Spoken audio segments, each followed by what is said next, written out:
इज्जत और चैन चाहिए तो ये तीन चीजें आज नहीं रखी तो बहुत पछताओगे। प्यारे भक्तों, जरा मन लगाकर सुनिए। बुढ़ापा कोई एक दिन में नहीं आता, लेकिन बुढ़ापे का दुख जवानी की छोटी छोटी गलतियों से जन्म लेता है।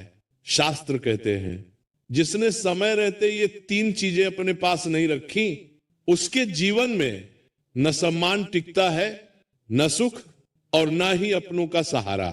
आज वही व्यक्ति जिसकी जवानी में सब इज्जत करते थे, बुढ़ापे में एक कोने में चुप बैठा रह जाता है। अब आगे जो मैं बताने जा रहा हूं वो कोई कहानी नहीं, बल्कि जीवन का ऐसा सत्य है जिसे जिसने भी अपनाया उसका बुढ़ापा आशीर्वाद बन गया। तो मन को शांत करके सुनिए, क्योंकि ये तीन चीजें आज संभाल ली तो बुढ़ापे में सम्मान, सुख और शांति तीनों आपके कदम चूमेंगे। तो प्रेम से बोलिए जय श्री कृष्णा। और इस पावन कथा को अंत तक ध्यान से सुनिए। गांव का नाम था देवपुर। कच्ची गलियां, पीपल की घनी छांव और चौपाल पर बैठते हुए लोग, जिनकी बातों में भी मिट्टी की सौंधी महक होती थी। उन दिनों न घड़ी की इतनी हड़बड़ी थी, न मोबाइल की खनक, फिर भी इंसान की सबसे बड़ी दौड़ वही थी, इज्जत की दौड़। देवपुर में एक बुजुर्ग रहते थे, धनीराम सेठ नाम से सेठ थे, पर अब सेठ सिर्फ पुरानी यादों में रह गया था। जवानी में उनका व्यापार दूर दूर तक चलता था। बैलगाड़ियों में अनाज, कपड़ा, गुड़ सब कुछ आता जाता। लोग सलाम करते, चौपाल पर कुर्सी उनके लिए खाली रखी जाती। पर समय ने पलटा खाया। अब उनकी कमर झुक गई थी, आंखें कमजोर, और घर में बहू बेटे की अपनी अपनी खींचतान। धनीराम सेठ के पास धन तो बचा था, मगर चेहरे पर चैन नहीं बचा था। घर में बैठे बैठे उन्हें लगता जैसे उनकी आवाज अब दीवारों से टकराकर लौट आती है, किसी के दिल तक पहुंचती ही नहीं। एक शाम की बात है, ठंडी हवा चल रही थी। पीपल के नीचे चौपाल पर गांव के बुजुर्ग जमा थे। वहां गिरधारी पंडित भी थे, जिनकी उम्र तो धनीराम सेठ से भी ज्यादा थी, मगर चेहरे पर ऐसी चमक जैसे अंदर कोई दीपक जलता हो। गांव के बच्चे भी उनकी गोद में बैठ जाते, बहुएं भी आदर से पानी रख जाती, और जवान भी उनके सामने ऊंची आवाज में बात नहीं करते। धनीराम सेठ ने मन ही मन एक टीस महसूस की। उन्हें लगा ये पंडित जी मेरे जितने ही बूढ़े हैं, फिर इन्हें इतना सम्मान क्यों, और मुझे मेरे अपने घर में ही कोई पूछता नहीं। धनीराम सेठ ने उसी वक्त पंडित जी से कहा, पंडित जी एक बात बताइए, बुढ़ापे में आदमी को सुख और सम्मान दोनों कैसे मिलता है? मैं तो सब कुछ कमाकर भी खाली रह गया। गिरधारी पंडित ने धनीराम की ओर देखा। उनकी आंखों में तंज नहीं था, बस अनुभव था। उन्होंने धीरे से कहा, सेठ जी, सुख और सम्मान बुढ़ापे में नहीं कमाया जाता, वो तो जवानी में बोया जाता है। बुढ़ापा सिर्फ फसल काटने का समय है। धनीराम सेठ ने बेचैनी में पूछा, तो फिर बोना क्या चाहिए था? पंडित जी ने पीपल की जड़ की ओर इशारा किया। देखिए, इस पेड़ को इसकी जड़ें जितनी मजबूत, पेड़ उतना स्थिर। इंसान की भी तीन जड़ें होती हैं। जो ये तीन चीजें अपने पास रख ले, बुढ़ापे में उसे कोई हिला नहीं सकता, ना घर, ना दुनिया, ना समय। धनीराम सेठ जैसे चौकन्ने हो गए। कौन सी तीन चीजें? पंडित जी ने उंगलियां गिननी शुरू की, धीरे, बिल्कुल वैसे जैसे कहानी खोली जाती है। पहली अच्छा नाम, दूसरी अपना हुनर, तीसरी अपना सच्चा साथी। यानी ऐसा संबंध जो स्वार्थ से नहीं, अपनेपन से चलता हो। धनीराम सेठ ने हंसकर कहा, पंडित जी, नाम तो मेरा भी है, लोग जानते हैं मुझे। पंडित जी ने सिर हिलाया। लोग जानना और लोग मानना दो अलग बातें हैं सेठ जी। नाम वही अच्छा होता है जो पीछे से भी आदर से लिया जाए और सामने भी डर से नहीं, सम्मान से बोला जाए। धनीराम सेठ की हंसी रुक गई। उनके भीतर कहीं कुछ चुभ गया। पंडित जी ने आगे कहा, आपको मैं एक किस्सा सुनाता हूं। पुरानी बात है, जब मैं जवान था, हमारे गांव में एक बनिया था हरिराम, बड़ा धनवान, पर कंजूसी ऐसी कि दिया भी दूसरों के घर के उजाले में जलाए, किसी की मदद न करे, किसी की बात न सुने। जब भी कोई दुखी आता कहता, मेरे पास फुर्सत नहीं, जाओ। चौपाल पर बैठे लोग ध्यान से सुनने लगे, बच्चे भी शांत हो गए। समय बीतता गया, हरिराम बूढ़ा हुआ, धन रहा, गोदाम रहे, पर घर में शांति नहीं रही। बेटों में झगड़े, बहुओं में ताना। एक दिन हरिराम बीमार पड़ा। गांव के वैद्य को बुलाने के लिए नौकर भागा, मगर वैद्य ने कहा, जिसने कभी किसी की मदद नहीं की उसके लिए मैं अपनी दुकान क्यों बंद करूं। धनीराम सेठ ने बीच में कहा, वैद्य ने ऐसा कहा? पंडित जी ने गंभीरता से कहा, हां, क्योंकि हरिराम ने अच्छा नाम नहीं रखा था, उसने सिर्फ पैसा रखा था। पैसा तो तिजोरी में रहता है, पर नाम लोगों की जुबान में रहता है, और बुढ़ापे में सहारा तिजोरी नहीं जुबानें देती हैं। धनीराम सेठ का गला सूख गया। उन्हें अपने जीवन के कई दृश्य याद आने लगे। कितने लोगों को उन्होंने बस काम के लिए अपनाया, कितनों को उन्होंने हल्के में लिया, कितने मजदूर जिनके हिस्से का पैसा रोक लिया था। पंडित जी ने दूसरा उंगली उठाई। दूसरी चीज हुनर। बूढ़े होने पर सबसे पहले आदमी की ताकत जाती है, फिर उसकी हैसियत। पर अगर आदमी के हाथ में हुनर हो तो वो किसी पर बोझ नहीं बनता। धनीराम सेठ ने धीमे स्वर में कहा, हुनर तो कारीगरों के पास होता है पंडित जी, मेरे पास तो बस व्यापार था।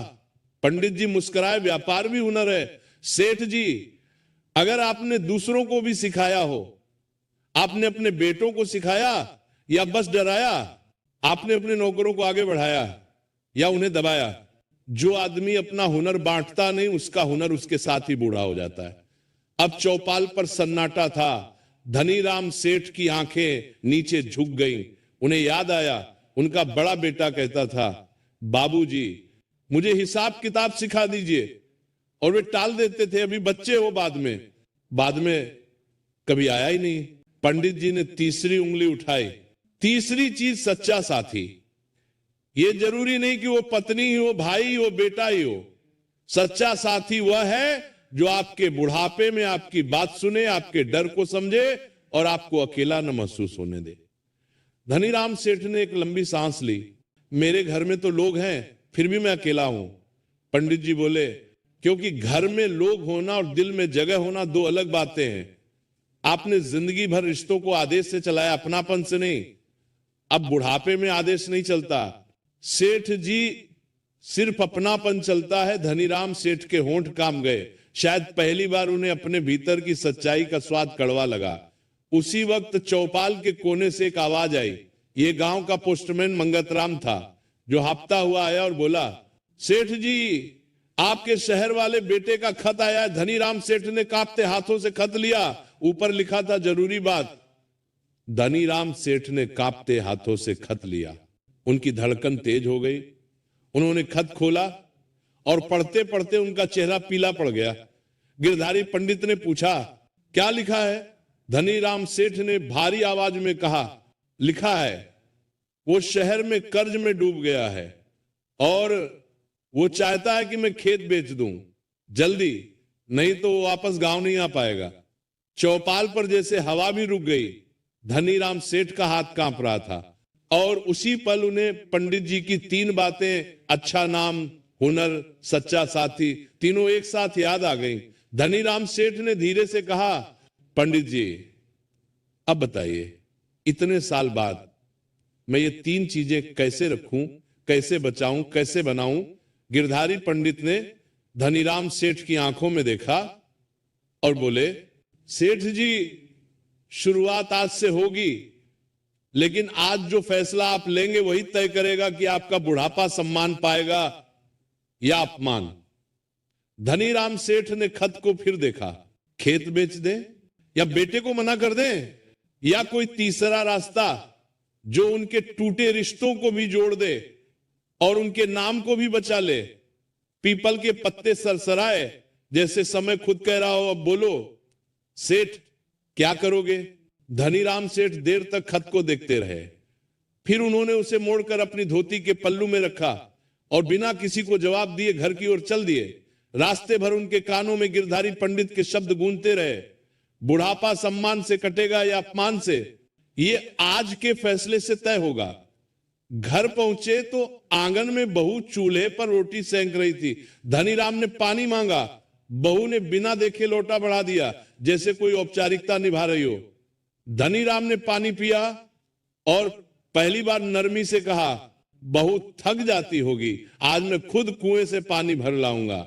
बहू चौंककर उनकी तरफ देखने लगी जैसे उसने गलत सुन लिया हो। उसी समय छोटा पोता मिट्टी में खेलता हुआ आया। धनी राम ने उसे पास बुलाया, सिर पर हाथ रखा और बोले, कल से तू मेरे साथ बैठा करेगा, मैं तुझे हिसाब लिखना सिखाऊंगा।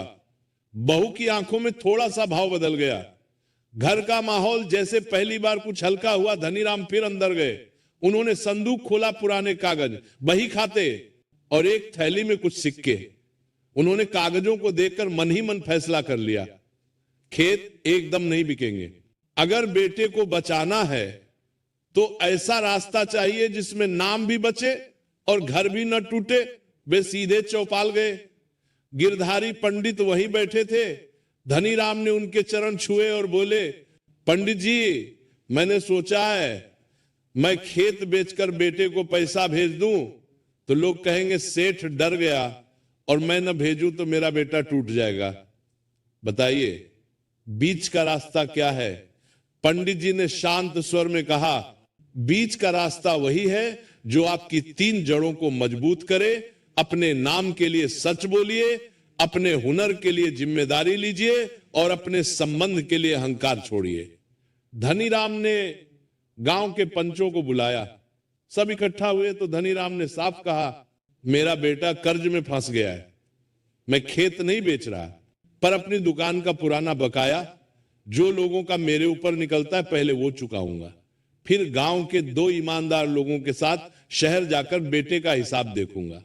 अगर कर्ज सही हुआ तो मैं अपनी दुकान की आधी हिस्सेदारी गिरवी रखकर उसे संभालूंगा, पर खेत और घर की जड़ नहीं काटूंगा। पहली सीख, सिर्फ पैसा नहीं, अच्छा नाम कमाइए। लोगों का हक समय पर देना, सच बोलना और मदद करना, यही बुढ़ापे में असली इज्जत बनता है। दूसरी सीख, अपना हुनर अपने तक सीमित मत रखिए। जो ज्ञान कौशल आप जानते हैं उसे बच्चों और लोगों में बांटिए ताकि आप कभी बोझ न बने और आपकी कद्र बनी रहे। तीसरी सीख, रिश्तों में आदेश नहीं, अपनापन रखिए। बुढ़ापे में वही साथ देता है जिसे आपने सम्मान, सुनवाई और भरोसा दिया हो। प्रिय दर्शक बंधु, कथा समाप्त होने से पहले मैं आपसे सिर्फ इतना ही कहना चाहता हूं, आपके एक छोटे से क्लिक में किसी की जिंदगी बदलने की ताकत छुपी है। हम इस चैनल से जो भी कमाई होती है उसका हर हिस्सा एक इंसान, एक पशु पक्षी और एक जीव जंतु की सेवा में लगाया जाता है। जब आप सब्सक्राइब करते हैं, आप सिर्फ एक बटन नहीं दबाते, आप एक भूखे को भोजन देते हैं, एक घायल पक्षी का इलाज करवाते हैं, एक असहाय जीव को नई सांस देते हैं। शायद आप सोचे मेरे एक सब्सक्राइब से क्या होगा, तो मैं दिल से कहता हूं आपके एक सब्सक्राइब से एक जिंदगी मुस्कुराती है। तो आज अगर आपके दिल में जरा सा भी प्यार है, थोड़ी सी भी करुणा है, अगर आपको लगता है कि हम किसी के लिए कुछ अच्छा कर रहे हैं, तो इस नेक काम में बस एक लाइक और सब्सक्राइब से जुड़ जाइए। आपका हर क्लिक किसी की उम्मीद बन जाता है, किसी की प्रार्थना बन जाता है। तो आइए हम मिलकर सिर्फ कथा न सुने बल्कि किसी जीवन के रक्षक भी बने। अभी सब्सक्राइब करिए और एक लाइक कर दीजिए और प्रेम का ये संदेश